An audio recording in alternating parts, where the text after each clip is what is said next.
Move out. Michael, the department head of our business partner, said, "Subcontractor, working with someone like you will bring our company down." Instead of taking a sip, he threw his coffee cup right over my sister Jessica's head. My sister gasped and frantically reached for a handkerchief to wipe the coffee stain off her outfit. Jessica was being embarrassed in front of me, despite the fact that she had always put me first and taken care of me since we were young. I was really furious with Michael for his ridiculous actions. My sister's cold voice cut through the air as I was ready to scream, sending shivers down my spine. "Can you give Mr. Thompson a call?" She glared at Michael with sharp eyes and stated, "I need to speak with him." Aaron is my name. I am in my 30s and I own and operate 15 businesses ranging from management consulting to producing and retailing leather goods to custom suit making. Despite being a part of a group of 15 firms, they all function rather differently because I launch businesses based on ideas that strike me at the moment. When a business takes off, I hand over day-to-day management to dependable staff members. The sense of accomplishment and joy I get from discovering new services and products that I wish were available is also quite great. It fascinates me to think about what business to launch next, but I know that my sister Jessica has played a big part in keeping me driven and aspirational. Because of our parents' negligence, we had very uncomfortable lives when we were little. We were shuffled between various relatives. My sister and I don't recall much about our parents as a result. When I became older, I understood why we kept changing schools, even if at first I didn't comprehend what was going on since I could see the reluctant looks on our relatives' faces when they took us in. "Don't worry, Aaron. I'll always protect you no matter what." I'm sure I would have broken down then if my sister hadn't said those words. When I was still very young and vulnerable, her words provided the emotional support I needed. However, she must have felt a great deal of strain from it. She cooked us meals, looked over school paperwork like a parent, and took care of me. In primary school, my sister experienced hearing loss, possibly as a result of all the stress. Instead of taking her to the hospital, our relatives told her to go to sleep, saying that it will get better. Consequently, the problem had gotten much worse by the time she complained of pain. Even with a hearing aid, her ears hardly work. Perhaps things might have worked out differently if she had gotten therapy sooner. Although she has a hearing aid, her problem is severe enough to interfere with her everyday life. And it seems that solutions such as a bone conduction device or middle ear implant were difficult to use in her instance. My sister never once complained, but the shock of losing her hearing must have been devastating. Her students made fun of her disease as a result of her illness, and our relatives treated her even worse after her hearing declined. But seeing Mom never give up and always go forward in spite of all the difficulties or barriers she encountered gave me the willpower to not get bogged down in my own problems. To say that my sister and I were like a team of two may sound conceited, yet depending on her taught me how to get by on my own. That's why I am aware that my sister is solely responsible for my success as an entrepreneur and business owner. I opened my eyes wide in astonishment when my sister, who I had looked up to since we were young, stated, "I'd like you to join me for this meeting." I was taken aback to see Jessica, who owns her own company and is often self-assured and forceful, beg for my assistance with such hesitancy. "It's not often that I see you uncertain, Jessica. Is this really such a difficult deal?" Although her business isn't as large as mine, she has managed it for a considerable amount of time. She should be accustomed to working with clients because she does the majority of the sales and negotiations herself. She must be in a very tough circumstance because she was begging for my assistance. I murmured this to Jessica, and she sheepishly shook her head. "I want to make sure this deal goes through because it's pretty significant, but I just can't seem to get along with the person in charge." She used to be a strong believer who never wavered when she was younger. However, since she's entered the professional world, she appears to be experiencing the challenges of mature social interactions. An individual is not necessarily a good person just because they occupy a prominent position in a big corporation. This client seems to be the kind of challenging person that nobody enjoys working with. I made the decision to go with my sister to the meeting as a way of saying thank you for everything that she has done for me. The location was a calm, private space that was ideal for talking about delicate subjects. Jessica was obviously anxious as she kept fiddling with the collar of her tailored suit and double-checking her appearance. I made the decision to pretend I worked at Jessica's company in case someone questioned because she had warned me, "Please don't mention that you run a company."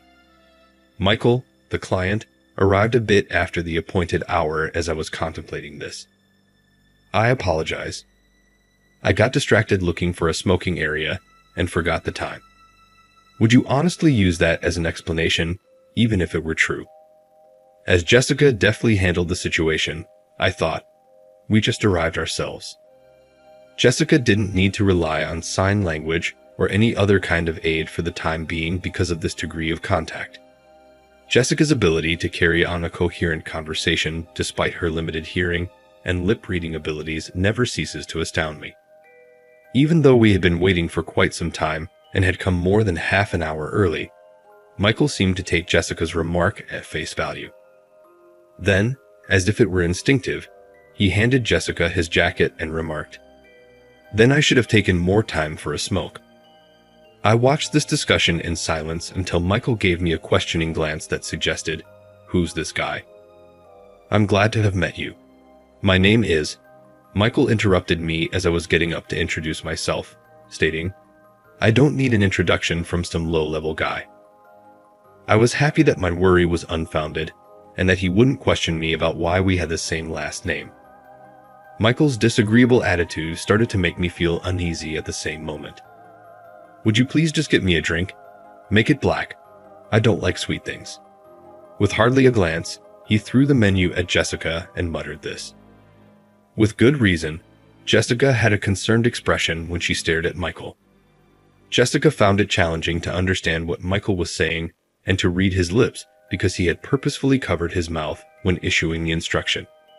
Not only was his voice muffled, but he had covered his mouth so she could not possibly imagine what he'd spoken. Even though I didn't think it was necessary for him to be so petty, I also couldn't really criticize someone who was crucial to Jessica's company. I hit the button to summon the server, thinking it would be easier if I just took care of the order. But Michael gave me a stern look and told me to shut up, low-level man. I spend a lot of time determining whether my business partners are capable of handling simple exchanges. It's true that while doing business, it's critical to take into account not just the partner's business strategy, but also the enthusiasm and moral fiber of the organization's executives and staff. But it was obvious that Michael was trying to minimize Jessica with his behavior. He appeared to be making fun of someone who was disabled. "Excuse me, but what you're doing is..." A firm grip closed around my arm before I could say anything more. Jessica, who was seated next to me, was firmly gripping my arm while shaking her head. Jessica was the one who made this arrangement, not my company. Even though I was against doing business with someone like Michael, Jessica had good reason to remain silent. I said nothing, honoring her request, and waited for the waiter to come get our order. I gave Jessica a gesture under the table that only she could comprehend. With my left hand, I traced a circle with 5 fingers, and with my other hand, I pretended to stir with a spoon. Jessica nodded slightly. I was relieved because it appeared the coffee sign had been received. "Please, 3 coffees. Might we also be able to get some damp towels?" I inquired. "I apologize," the waiter replied, apparently forgetting to bring the towels when we were seated, and then inquired about the cream and sugar. The dilemma was resolved when Jessica ordered all 3 coffees with the milk and sugar on the side. Jessica's hearing issue went unnoticed by the server because of how naturally she responded. As she'd previously stated, she developed the abilities to get by in day-to-day life since she was an adult. Michael watched the conversation between Jessica and the waiter in silence, perhaps recognizing there was nothing to find fault with. I found the entire exchange to be flawless. However, Michael slapped his hand down on the table when the server left and the coffee arrived. "Hey, how much more difficulty will you cause me?" I requested that you get black coffee." Jessica was shocked by the loud sound and her shoulders shook. Taking offense at Michael's outburst, I spoke up for Jessica. "Pardon me, but I think you received everything you requested." Jessica had generously prepared for a wet towel in addition to the black coffee. The only thing you needed to do was not use the cream and sugar because they were placed separately. But Michael shook his head angrily, blurting out some silly justification. "I wouldn't need to use the spoon if I hadn't ordered the cream and sugar. I detest having a messy table, and I now have to cope with extra stuff on it." It was true, but there was a little container of cream and a spoon inside the saucer he used for his coffee. Even just getting those moved aside was giving him too much bother. He was grumbling. My wrath flared as I realized there was no cause to argue with him. But before I could say anything, Jessica knelt alongside me. "I apologize profusely for the inconvenience. I'm grateful for your continuing business, and will make sure it doesn't happen again." Michael seemed pleased by Jessica's apology as he nodded. Even though I didn't believe them, I remained silent and observed their discussion. Let's dive straight in. I've put up a proposal that includes our parts cost and delivery schedule. Michael was given some documents by Jessica that she had taken out of her backpack. Michael took a quick look over the paperwork before slamming them onto the table. "This is absurd. Both the price and the delivery speed are excessively expensive. Reduce the cost in half and add 3 extra days to the delivery time. I'll purchase twice as many parts as I had initially intended if you agree." Regarding the estimate from Jessica's parts manufacturing company, Michael was putting out ridiculous expectations. Without going too further into the records, it was clear that Michael was making excessive demands. "I apologize, but that just isn't possible. Even though our staff members are trying their hardest, we are unable to meet those deadlines." Jessica labored to carry on the conversation, observing Michael's lips closely. Michael persisted in being unyielding, pressing his egotistical demands even harder. "Your revenue won't change if I buy twice as much, right? And the reason your business is moving so slowly is due to those pointless ideas about social responsibility. You should never even leave the house, people like you. You simply cause hardship for society." Such a comment was ridiculous in light of the cost ratios, but it appeared Michael was not very familiar with basic cost principles. The next thing he said made my blood boil. Jessica founded her business with the goal of assisting those who are socially disadvantaged, drawing on her own struggles. Her aggressive advocacy for hiring disabled individuals resulted in a decrease in production when compared to regular businesses. Her charges were greater because of this. Jessica had nevertheless put in a great deal of effort to get contracts and maintain her company. It was obvious that there was no way to increase the profit margin any further. Jessica made a valiant attempt to clarify, but Michael just laughed and yelled, "Go away, subcontractor. Dealing with individuals such as yourself will hinder my business." Michael grabbed up his coffee cup and poured it directly over Jessica's head, not taking a sip from it. Exclaiming, "Hot!" With haste, Jessica took out a handkerchief and wiped away the coffee that had seeped into her suit. The sister who had taken care of me since we were young and always put me first was now being embarrassed in front of me. My rage reached a breaking point due to Michael's ridiculous actions. I was ready to yell when Jessica spoke, her voice so icy that it made my skin crawl. "Maybe you give your president a call. I should speak with him first." She then gave Michael a chilly, steely gaze. Stunned by Jessica's abrupt transformation in attitude, Michael first appeared astonished before erupting into laughter. "I apologize. My fingers went slick. But you'd like me to give Mr. Thompson a call. What do you believe someone running a small business like you could potentially accomplish?" Jessica kept dabbing at the coffee mark on her shoulder with her handkerchief, as if she was still in disbelief at the stubborn stain. "I had the suit created at my place of business, and Jessica received it as a gift when she opened for business. Using the finest material, I had created it to fit her frame properly, so she could look confident during any discussion. Look, I apologize for the coffee. Since it wasn't deliberate, let's put it behind us. And this agreement is off too. Yes, it's a loss for us both, but let's go on and declare it even.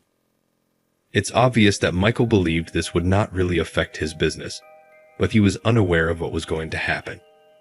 It was not anything Jessica or I intended to forgive him for.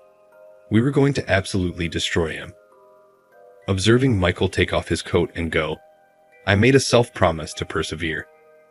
I started implementing my plan that same day. Equipment manufacture and distribution were two of the businesses that Michael's company, together with its subsidiaries, operated in. Since his business strategy and mine were so similar, I decided to open a rival eatery close to one of Michael's establishments. I had been considering starting a restaurant for some time, and this development just expedited the process, which was ideal for me. Michael's restaurant franchise, well known for having many locations, took great satisfaction in providing high-quality ingredients at affordable prices. We were ideal rivals because, coincidentally, I also valued premium ingredients and wanted to provide the public with that experience. I made significant investments in marketing and promotion when my restaurant first opened, and word of mouth quickly spread, making it one of the most difficult places to acquire a reservation. It was evident that Michael's patrons were gravitating toward my place, and we skillfully steered clear of the typical hazard faced by eateries that lose their appeal after a certain point in time. My secretary called me one day to let me know that someone wanted to talk to me. It was Michael when I answered. I gave in to his insistence that we have a meeting, provided it would only be brief and one time. Michael was in full shock when he saw me. He didn't realize I was the CEO. You're the person from that time. I cynically replied, Yes, I'm well aware of who you are, as I observed Michael repeatedly bend his head. I think we had a prior negotiation together. I had assumed back then that you were just a worker for that small business. I'm sorry, I didn't greet you correctly. He obviously hadn't grasped the fact that Jessica and I were related. I asked Michael what he wanted, frustrated by his persistent lack of respect. First and foremost, why are you visiting? I'm pretty busy, as I stated on the phone, I said icily. Michael clutched his hands uncomfortably as he gave his explanation for being here. I take it that your company has opened a few stores close to ours recently. Given how similar our business strategies are, I believed it would be advantageous for us to collaborate. As he continued, it was evident that Michael was suggesting that his business acquire my company. He was disturbed by the rivalry in the area, but he now desired to purchase my business in order to capitalize on the circumstances. Naturally, I had no plans to close my company. Silently opening the door, I gave Michael the all-clear to depart. Are you certain? I can take revenge in a lot of ways. Michael muttered, his voice filled with venom. Perhaps from his wounded pride, Don't come crying to me, will you regret it? I swallowed my want to respond and bit back a response. Instead, I stayed silent. Michael bit his lip and walked out, leaving a noisy trail of footsteps behind him. He presumably believed that I owned just restaurants, which is why he felt so entitled to address me in such a haughty manner. It is necessary to impart to individuals such as Michael the harsh realities of the commercial world. I grabbed up my phone and tapped the contact of a crucial person to plan my next step. I got a message the next day from the employees I put in charge of running the rival eatery. Upon opening the URL they gave, I was met with a plethora of defamatory remarks on our store. The same account has made multiple posts from the day before. Was this a revenge Michael had in mind? If that is the case, it was very immature and unethical. The posts were obviously aimed to scare away consumers because they were full of lies about food safety and insults directed at the employees. I offered the staff some instructions to calm them down, and they told me that none of these statements were accurate. I have total faith in all of you. Keep the remarks exactly as they are, but send a disclosure request and get in touch with the site authorities. This is more than sufficient justification to file a lawsuit. Together, let's clear your names. My secretary entered the room as though she was waiting for me to end the call. It appears that I was called. It was clearly Michael again, when she claimed it was from the person who wanted to meet yesterday. But I told my secretary not to answer the phone. Sorry, please tell him I'm not interested in talking, and let him know that I'll be away on a business trip for a while, so I won't be available. Disguised as a business trip, I went back to work, trying to avoid Michael. I was going about my day when I saw Jessica's email on my phone. The text of the message said, "I want to thank you all for the other day. Well, Michael arrived in our office, and now things are becoming a little problematic. He simply won't go. Could you take care of this instead of me calling the police? That would worry the workers." As soon as I opened Jessica's email, I sighed. I take it that he went to disturb Jessica instead of trying to reach me. How shameless he had to be to show up at her office was something that kept crossing my mind. Something in me wanted to see his daring for myself, so I hurriedly dressed and went to Jessica's office. "Are you back from your travels?" As soon as he saw me, Michael exclaimed, "I've been hoping to see you." He came running over and took hold of both my hands. He had done a complete 180 from when he was bragging, "I won't forgive you, even if you regret it," not too long ago. Disregarding Michael's endeavors, I faced Jessica. "You mentioned that you were having some issues. What precisely took place?" I replied in basic sign language, and Jessica gave me a weary expression in return. "He won't leave. He's attempting to make me a new agreement now. But I don't have time for this because I've already begun working with another company." Michael jumped in quickly, saying, "I'm getting even greater terms than before because of this. I sincerely hope that our collaboration can continue." Jessica firmly shook her head, rejecting the proposition even though he begged. "We've already reached our limit. In addition, didn't you always whine about how ineffective my business was? You made it sound as though those of us with disabilities were an inconvenience to society." Jessica uttered, "I will never forgive you," with firmness. She said, "And furthermore, isn't the real reason you want to make a deal with my company because you're trying to keep ties with my brother?" Michael groaned, as though she had struck the mark, and then exclaimed, "Ugh," before bending deeply to his knees. "Mr. Thompson instructed me to plead for your pardon at all costs. Please, I beg you, please." I cast a harsh gaze down at his pathetic frame. I had recently gotten in touch with Mr. Thompson of Michael's business to let him know that my company would no longer be providing any of our products to them. We had been doing their primary marketing and promotion, as well as providing their uniforms at a reduced cost. Mr. Thompson, worried about what had transpired, quickly reached out upon hearing this. Mr. Thompson sighed deeply as I described Michael's actions in detail and promised to look into the matter. Michael had been frantically trying to get in touch with me and had even attempted to contact Jessica, so I'm sure Mr. Thompson got in touch with him straight away. Naturally, neither of us intended to extend our forgiveness to him. "If you continue to stay here, I'll call the police, and I'll also inform Mr. Thompson." Michael's face became pale at the mention of Mr. Thompson and the police. Without saying anything else, he promptly gave us another bow. It became out that Michael was the author of the negative reviews of my restaurant. This naturally resulted in legal action, and the outcome is still pending. Our attorney is certain that Michael will suffer serious repercussions. Michael is undoubtedly waiting tensely for the decision as well. Since then, a different company has taken the position of Michael's restaurant, which was next to mine. In addition to losing business to my establishment, they also experienced problems as a result of mishandled food and inadequate worker training. Strangely enough, the very criticisms Michael had leveled at my business proved to be valid for him as well. The idea that he had been talking about his own company made me chuckle. Later, I received a personal apology from Mr. Thompson. In addition, he asked that we continue doing business together, claiming that Michael had been treated fairly. Michael was probably dismissed since I haven't seen him since. It made sense, given all the damage he wreaked. It is my sole hope that he makes a turnaround in his life and returns to society. In the meantime, my business keeps growing and branching out into new products and services. When I consider them, Jessica's business is also becoming well known for its inclusive employment policies. which foster an environment in which individuals with disabilities can prosper. Businesses that are primarily motivated by self-interest and short-term profitability ultimately fail. In tandem with Jessica, I intend to keep making contributions to society.